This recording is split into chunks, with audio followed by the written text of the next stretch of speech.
Welcome to Missed Opportunities for Good, the podcast where we open up the space to have conversations about trends and campaigns at the intersection of marketing, advertising, and impact. Figolora. Hey, I'm Steph Belsky. We're social impact strategists, colleagues, and friends who are on a mission to revolutionize the industry we love. Today, there's a lot of virtue signaling, greenwashing, cause washing, or companies saying nothing out of fear of getting it wrong. Whether it's a moment or a movement, it still has to be real. It has to be authentic and aligned with the brand, not just performative. It's about the action being taken that goes along with the messaging.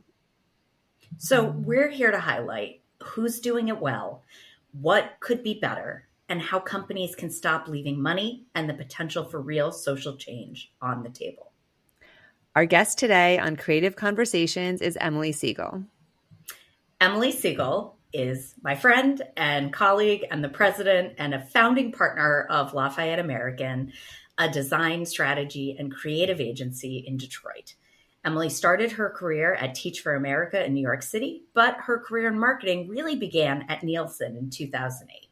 She jumped into content and influencer marketing at Federated Media in 2010, where she ran content strategy for American Express Open Forum, L'Oreal, and Citibank. Then for GM and Ford Motor Company after her 2013 move to Detroit. Before Lafayette American, Emily led the content studio at Team Detroit WPP, helping Ford find innovative ways to tell its most important brand stories to untapped Ford audiences, women, multicultural, and millennials. In 2015, Emily was named a 2015 Women to Watch by Ad Age, and in 2022, Emily was named a Crain's Detroit 40 Under 40. Welcome to Missed Opportunities for Good, Emily. Let's get to know you a bit better. We love to start with a question of why do you do what you do without saying what you do, even though we just talked about what you do? I love it. It's perfect. Prompt. So I, a long time ago, got the very good advice to write a list of all the things that I wanted environmentally, kind of culturally in a job, literally from like when during the day do I want to have to start my day, like what time in the morning do I want to start my day, to the kinds of people that I want to be around, to the kinds of conversations that I want to be having. And I did that, and it has, and I've rewritten the list every few years just as an exercise, and it's kind of it's made it much easier as a lens for me to kind of find my way to what I'm doing now. So part of that was, being around creative people who are really curious, people who have lots of different perspectives on the world. I'm not a creative with a capital C, but I like to kind of be around creative inspiration and help evaluate it and make it stronger. And so those have all led me, I think, very naturally into the industry that I'm in and the sort of role that I'm in. And then I've sort of always been a natural born leader. So I can't help myself. I love that. And I would say you are a creative with a capital C, my friend. How people have very specific lanes in this industry. So. Yes, but I'm good with Excel. Fair enough. This next question, I just want to take a few seconds to acknowledge a horrific tragedy that happened over the weekend in our small Detroit community here. We lost Sam Wall. She was the board president of the Downtown Synagogue in Detroit, and she has focused her life on social justice and impact work and interfaith work. And, we lost a bright shining light in our community this week. And I feel like I just want to honor that and honor her with this next question of what first drew you to doing impact driven work? Thanks, Deb. I think that a lot of the time people think to do impact work, you have to have sort of impact in your title, or you have to work for a nonprofit or a foundation, or you have to do something that feels very kind of linearly in that space. And I did have this wonderful experience at Teach for America just for a short period of time in the early part of my career, but I knew that I really wanted to be in the world of marketing and advertising. And I kind of grappled with that. How do I keep doing the stuff that I really care about, but work in this place that's much more kind of commercial? And that's just it, right? I think you just bring it in, you just infuse it. And I think for me, those two things always coexisted. And so I've just looked for opportunities, whether it was at organizations or with clients or with particular pieces of business, where I knew that I could bring purpose and impact and social justice into it such that it was appropriate and help brands with their initiatives that sort of needed both good work and creativity and also scale. So for me, it's sort of always been there. And then it's just been about how to thread that needle. I love that. Yeah. What issue area or multiple areas, if there's more than one, are you most passionate about, whether it's in your personal life or when you're able to incorporate it into projects at work? Yeah, I mean, so for my personal life, my issue has always been education and just finding opportunities for everyone to have access to equitable education in this country. In my work life, where I've ended up having sort of an expertise that I've carved out has been around women and women's marketing. So even when I was working back in New York on brands like L'Oreal or Citibank, my work with Citi was with a group called Women & Co., which was a platform Citi built that was all around women and their financial independence and sort of financial comfort. And then with L'Oreal, that was much more kind of e-com, makeup and beauty, right? But still working with these extraordinary female influencers as they were building their businesses and having seats at the table. So it was a very female-driven group. And then when I came to Detroit and was working particularly on Ford, the group that I led most kind of directly was the women's team. So helping Ford tell stories to women, which was a minority audience for Ford, amazingly. So that's something that I've sort of honed over time as well. Amazing. That kind of speaks to this next question. Either those projects that you just mentioned, or is there another impactful project you've worked on that you've been really super proud of?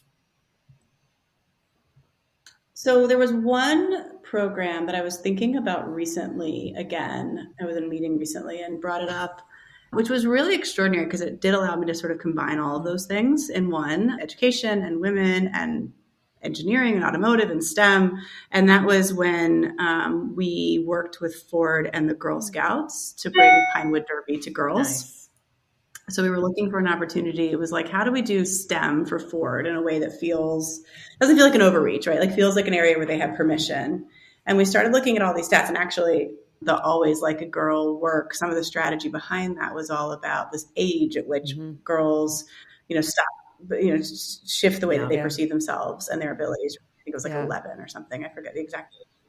And so we started thinking about, well, what can we do for young girls who are around that age for them to feel empowered around science and math and engineering? And how can we do that for Ford? So anyhow, it turned into working with the Girl Scouts, bringing the Pinewood Derby to a number of different troops across the country, having Ford engineers there to help at these competitions while the girls were building their cars, and just seeing this fierce competition and this dedication to learning this craft and competing and playing together was amazing. So that was one that felt, I got to really see the results of that very quickly. It was just palpable. And again, it was just sort of a nice combination of all these things that mattered to me and felt very authentic coming from the brand that I was working with. Very cool. What would you say is one of the biggest challenges you're facing right now? I think from a brand perspective, and I know you guys know this better than I do, we oftentimes see that while a lot of our clients, our potential clients, want to do this work, it ends up in sort of a nice to have budget, or it's not owned by top stakeholders, or there's sort of a committee for it, but it's not really a key part of the go-to-market strategy, which honestly, I understand if you're looking at it in terms of just like numbers on the board day after day. How's your sales volume of this product line today versus yesterday. It's much harder to take a long-term view and understand that impact work is brand building work. It does drive favorability. It does drive consideration. You can reach new audiences. You can further your loyalty with current audiences, but that's a much longer game. Yeah. And so, sort of helping our clients balance their near and long-term priorities so that they can start to put this closer to the top of the list and in a more integrated way across all of their work. I think some of our best work just ends up on the cutting room floor because it just falls off the priority list, right? Yeah, it's a trend that we're seeing across the board, right? And the fact that you're trying to make this a priority for your clients is really commendable. So keep trying because we need you. So before we jump into the campaign you've brought us, Alana and I are going to quickly review our criteria for our listeners. So the first thing we look at is alignment. Next is partnerships. Call to action and transparency. Engagement. And lastly, optimization and amplification. So on that note, Emily, if you can please tell us about the campaign that you brought today and give us a little quick summary. Sure. So the campaign that I brought for us to discuss today is one that's existed for many years, actually. It's the Tide Loads of Hope program, really, that they've built starting in 2005 as a reaction to Hurricane Katrina. And it was originally built to provide clean clothes and the opportunity to clean clothes to victims of the hurricane, and has extended into additional moments in time where climate change disasters have driven the same need, but also first responders, also extensions into schools and school districts that need access, or whose students need access to clean clothes or laundry. So it's just a really interesting, long-standing, huge commitment from P&G and Tide. And in selling a laundry product, perfectly aligned. Seriously. I know. So interesting that they sort of said, okay, right, like how do we react? We could do all sorts of things around Katrina. P&G could just throw money at the problem. Right. They could, but they, again, they sort of took that moment. I don't know what else they did, but they did take that moment, at least on this brand, to say, what can we uniquely contribute? Yeah. And I think that idea is so important in general, right? On any cause area, to only truly speak to causes that you can uniquely contribute to or that are aligned in that sense. But I guess that and really takes us into our criteria. Because exactly. I mean, like talking about alignment, right? They saw a need and they saw, okay, here's our product. And yes, we can use it to sell, we can use this opportunity as a sales opportunity. And there's nothing wrong with that, because it's also going for a good cause. So I think that that's always the big disconnect is, do you want to exploit a sales opportunity for good? And our whole thing is, freaking do it. Because if you can use a product to make the world a better place that you have, great. Right. Everybody wins. And it's interesting. Yeah. I don't know at what point this got adapted into their mission as a brand, but on their website, it actually even has a section that instead of saying their mission, they call it their ambition. But they say specifically that their question is, what if every Tide load of laundry did a load of good? And that they've always created products to improve people's lives. And now they're including sustainability and social good as part of their business strategy, from climate change to plastic waste and water scarcity. And so they're addressing the different ways of which they can have that positive impact. And one of those is community and expanding this program. So they've really put it as a tentpole to their business as well. That's so good to see. Well, there's no talent influencer partnership on this one, so we can skip that. Though I don't know if they've had any talent or influencers along the way. I was about to say, I wonder who. I thought we had found some blogger that had talked about this, or I don't know. You've got to imagine, and I know that I brought you one that's been around for 20 years, so it's hard to go back into the archives to see every single execution. But I was remembering that I had like a Loads of Hope t-shirt once that I think I got from some sort of a pop-up moment. So I know that they've experimented with community experiential stuff, and I might have been living in Brooklyn at that time. And I would, I mean, who knows? Can't assume, but you would think that they would have even like micro influencer or community influencer sort of experiments. Well, especially, yeah, they've done so many Super Bowl ads as of late with different celebrities and talent that you would hope that they can also leverage those voices for this part of the campaign as well. All right. Well, let's talk about the nonprofit partnership that they have. It looks like they've worked with some ministries. They've worked with Skid Row in Los Angeles. They've done a couple of other activations and really focused on different communities. Now it looks like they're focusing on climate crisis communities. So, yeah, any specific nonprofits stand out? I mean, one thing that I like about what they've done with this is they created a platform that could evolve over time, right? Like, so Loads of Hope might have been one thing immediately at Katrina, but both from a naming and creativity standpoint, they created an umbrella that they probably very consciously knew they'd have to keep. Yeah. If it worked, they could keep playing with. So the extensions into climate, right? Like, they're very aware of the fact that in the laundry space, there's sort of a big, backlash against plastics. So this is a program that allows them to speak to their commitment to plastic-free future, right, and climate. And I like that they've sort of been able to therefore work with lots of different partners, depending on where they were going and what the outreach looked like over time. So it's nice that they built something that could contain kind of where they needed to go in the future. Because it may not have started as the ambition. It may not have started as a 2030 goal. It might have just been Katrina. But they built something that had legs. So it's nice to see how they've sort of rolled with that. Yeah, and been able to take it to evolve. They also have a tied Loads of Hope fund that as an individual you can contribute to. Yeah, plus to your point, Emily, you wouldn't want to be sitting around waiting for the next natural disaster to be able to step up and make a difference, right? When there's plenty of people that could utilize this on a daily basis. So being able to build funds for this year round, like it says on the Tied Loads of Hope fund page, that they've donated $30,000 worth of P&G products to the Midnight Mission.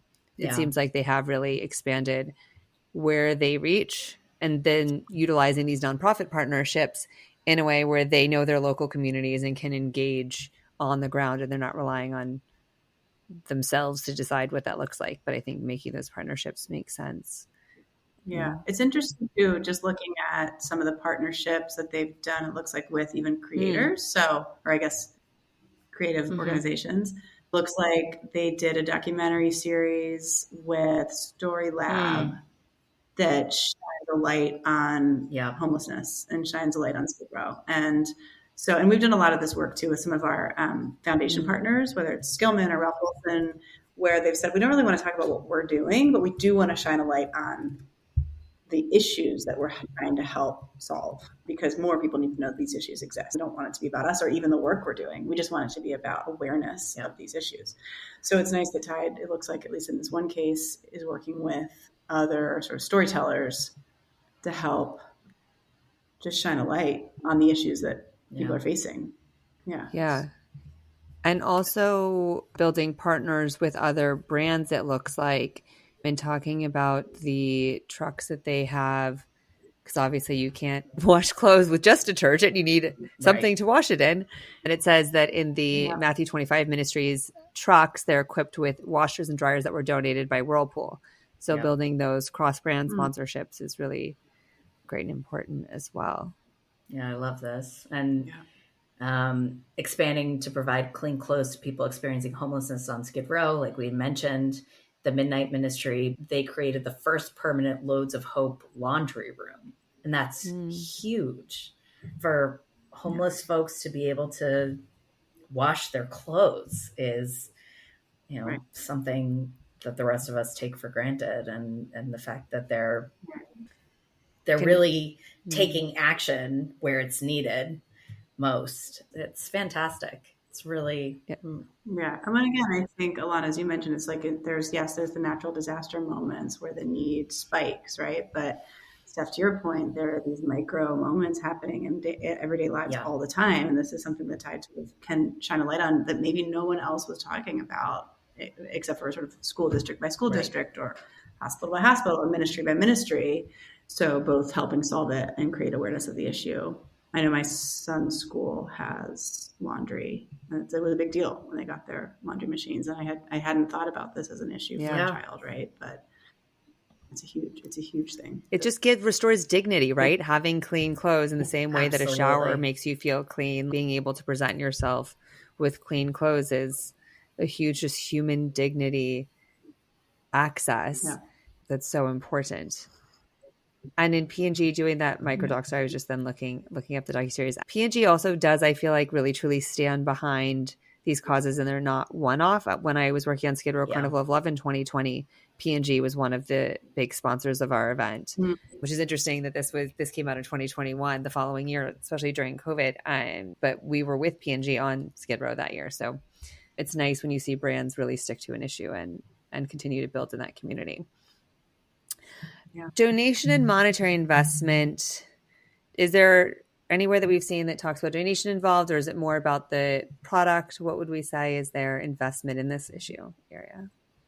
They do contribute products. Yeah. And somewhere in here I saw a number with dollar signs. Well, and there's also a fund. I can't find it. Too, that they have, right? Mm-hmm.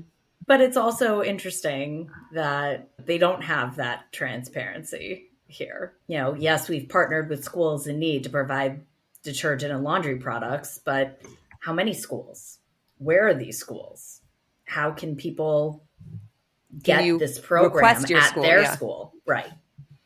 Okay, so it says 90,000 plus people served and counting. So they are counting people and 68,000 loads of clean laundry. So that's an interesting stat. Expanding to serve more ways to get involved. Yeah. So again, donate P&G products. So you can donate P&G products to the Midnight Mission via Amazon Smile, but that's not Tide or P&G making the donation. That's a call to action, which is nice. And then one sign up equals detergent for 1 day of clean clothes per person if you sign up with their P&G product app. So they're trying to incentivize people that way, which is kind of interesting. But yeah, nothing that shows a monetary ticker. Interesting. Something to work on, Tide. You're doing really great stuff. We just want to be able to back it up. And it is always funny, right, when you're balancing how much we know they're spending on advertising. Right. Selfishly, I hope that brands continue to spend on advertising, but versus if they just committed to the cause and told no one. Obviously, there has to be a balance because you want to both, as we were saying before, drive awareness of the issue itself, triple bottom line, drive awareness of your brand and everybody, do good, do well moment. But also you have to ask yourself, couldn't you just carve out some of the dollars that you're spending over here and just put more actual dollars into these communities? Right. But then again, I suppose it does need to happen as part of the platform and part of the program. So for sure. And they're obviously doing that, which is great. Yeah, right. There are other examples that we could name where you see a big Super Bowl spot and, they spent, $10 plus million and no changes actually happened. No commitment actually is made. This is very obviously long-standing platform with tons of commitment and richness. Yeah. But also continue to expand. Yeah. Yeah. Considering this is an ongoing campaign, wouldn't it be great if for their Super Bowl commercial this year, they talked about loads of hope? Yeah, why not utilize that instead of their weird stuff that they've done in the past with the stain on the shirt in the middle? Yeah. I don't even remember what the details of that were. There was talent involved. So you're spending money on the talent, you're spending money on the Super Bowl. Why not incorporate some of this message in there as well and really spread awareness and build, customer loyalty around those things as well? And somewhere has got to have crunched all these numbers to say over the 15 years that we've committed to Loads of Hope, we've driven X percent lift, which equals Y percent sales volume versus investment in Super Bowl, which might still overtake, right? Like that's the biggest reason for a company like Procter & Gamble. It's so meaningful probably from a sales perspective, but how to bring those two things together, how to do it in a way that feels entertaining, right? It's always going to be the big question mark. It's make it funny, how do you make it entertaining, how do you make someone cry? And sadly, on that stage, just stuff that's good doesn't usually resonate with that audience. I know that you guys have done lots of conversations and thinking around Super Bowl as a platform for good, but you don't usually see that on the stage, right? Well, and it's amazing even today, people talk about how many like bad ads are still happening during the Super Bowl. And there's still so much hype around the commercials. Like so many people still watch it just for the commercials, yet at the same time, so many fall flat. So it's that balance between where do you take the risk? Where's the great creative? How do you want to reach people? Is it going to be overly purpose driven? Was a few years ago, people were saying it was, but was it truly like it used to be super comedic? Like where's that middle ground? And I mean, some of the examples out there, the New York Times with their tooth campaign, Always Dove, those have all been Super Bowl spots and they've been so resonant, right? So it has to be the right cultural moment. You have to approach the right way. I think Heineken was a Super Bowl spot, or if it wasn't, it was the Oscars or something. So you can absolutely do it. And especially for a brand like this, who has this platform and has this real authenticity, telling the story for that stage would just be telling it a different way, but you can still tell the story. So I'd say that follow through, we talked about this being long-term campaign. Call to action. Is there a call to action?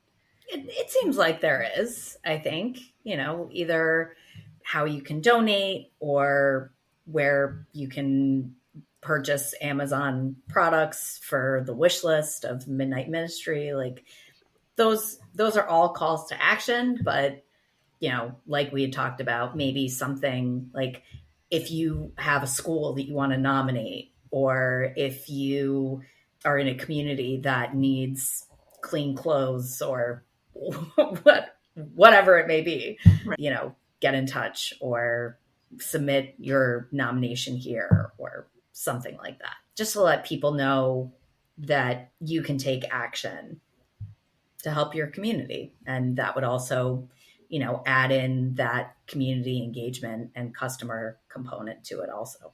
Yeah. Transparency. Is the messaging clear around the impact that they're trying to make and have taken? I think so. I mean, again, I think they could be more transparent about actual investment and how to get involved, but I do think it's pretty clear, the commitment and the efforts. What do we think about employee engagement here? Do we think that they're getting their employees directly involved, or how are they handling that? I mean, you have to imagine that even just from an employee loyalty perspective, that having platforms like this feels really meaningful. People want purpose. People want to know that there's good being done where they work. And so there's a pride component. So I don't know if that's engagement with this platform so much as just the fact that it exists is probably very meaningful to P&G employees. Simultaneously, it would be cool. I don't know where their offices are located, but if specifically in cities where their offices are located, that those were schools that they brought this service to and had employees go help set it up, help run the first day, or go celebrate, they're being input into the schools, or if they're, live near where one of the natural disasters took place, having them engaged in whatever that process would be to bring these services to the area. I know they're obviously not trained to be relief workers, but if there was a way to incorporate their volunteer opportunities in conjunction with the programs that they're already running, that could be something that's really interesting. And hopefully all their employees are being paid enough that nobody is in need of these services, because you also never know that as well. Yeah. Right. So true.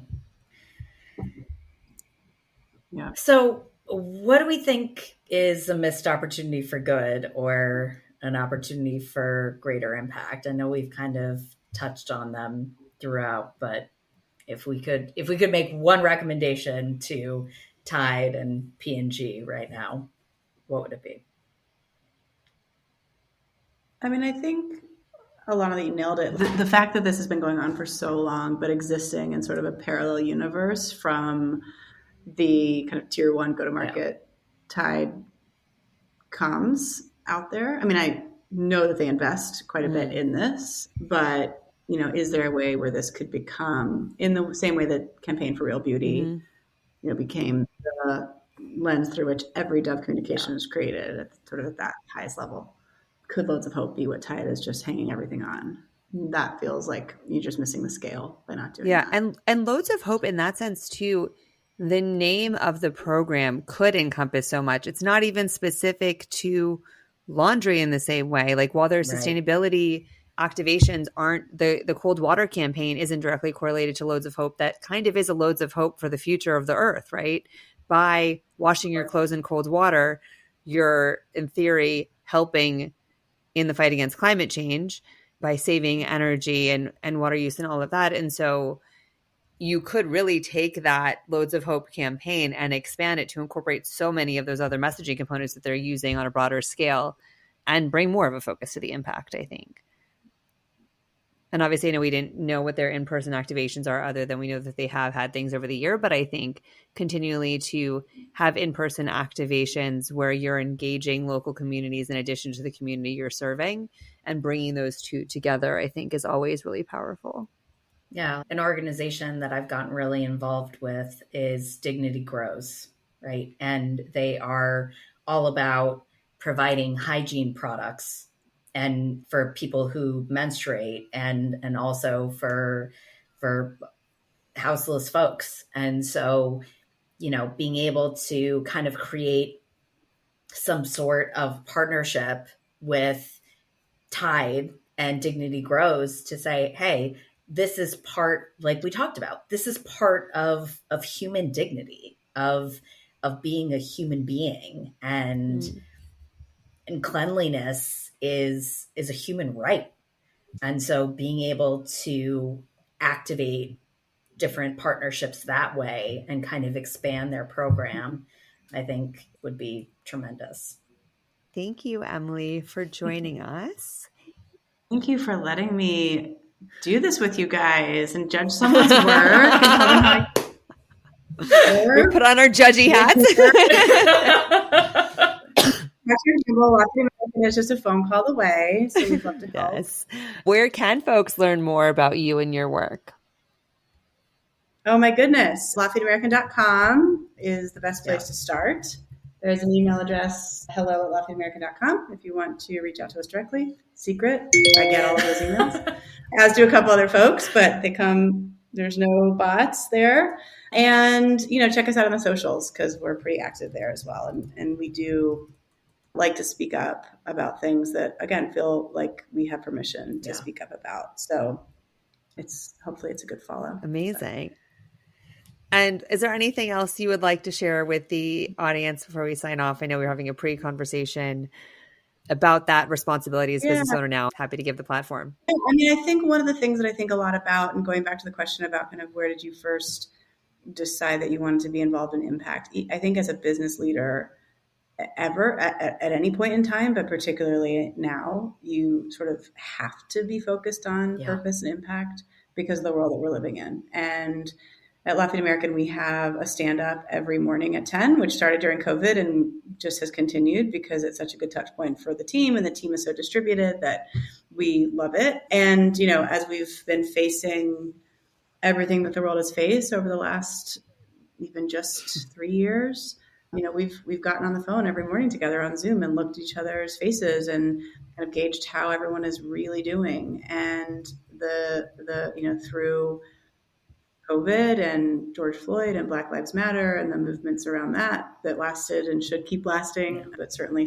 spiked that summer to, and sort of the race work that we've been doing internally before then, but certainly afterward, to what we see happening to our teammates who live in areas affected by wildfires, to, the list goes on. And now most recently, we're in the midst of a number of global wars, right? So as a business leader, you get on the phone every morning and you kind of ask yourself, like, does the team want to hear from me? Do they need to hear from me? Maybe it's okay just to hold space and say, hey, you might not be okay, and that's okay, and not speak directly to what they might be feeling, but just to acknowledge that they're feeling a lot. And that's all part of being in business now. So I have many thoughts on that topic, but at the end of the day, I think if you're a business leader and you aren't thinking about impact and you aren't thinking about the world around you and the world that's affecting your employees, your clients, and then the ripple effect from there, then you're only seeing part of the picture.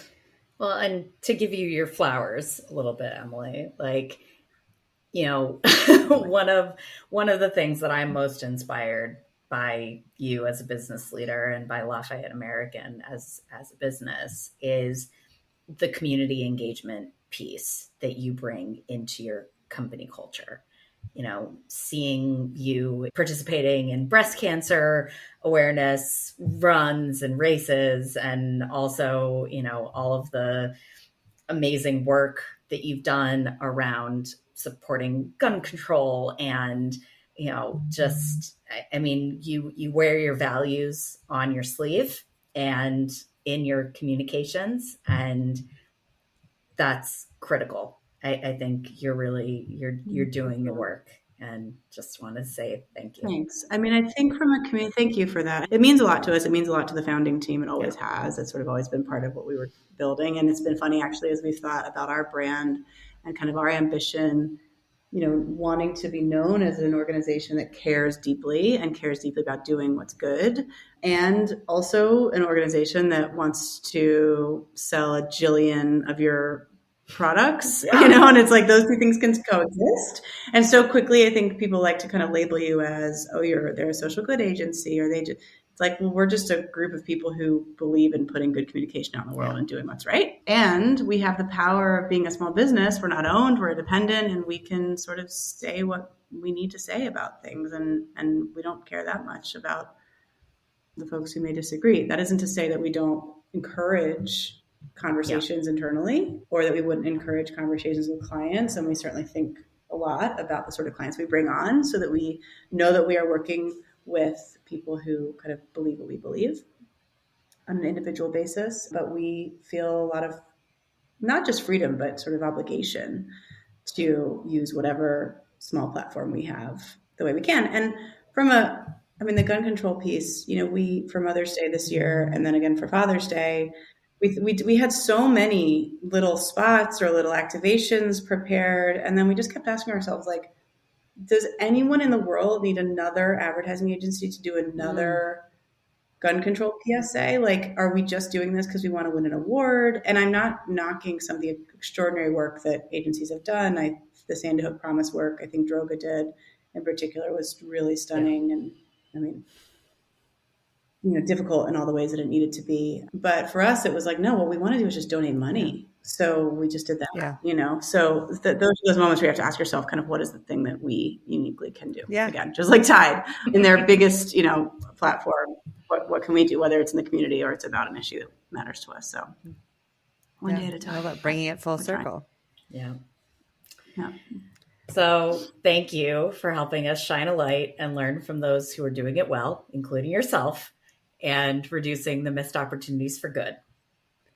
We want to hear from you. Please let us know. What campaigns are you seeing that are doing it well? Who would you like to see us interview? And what campaigns would you like us to audit?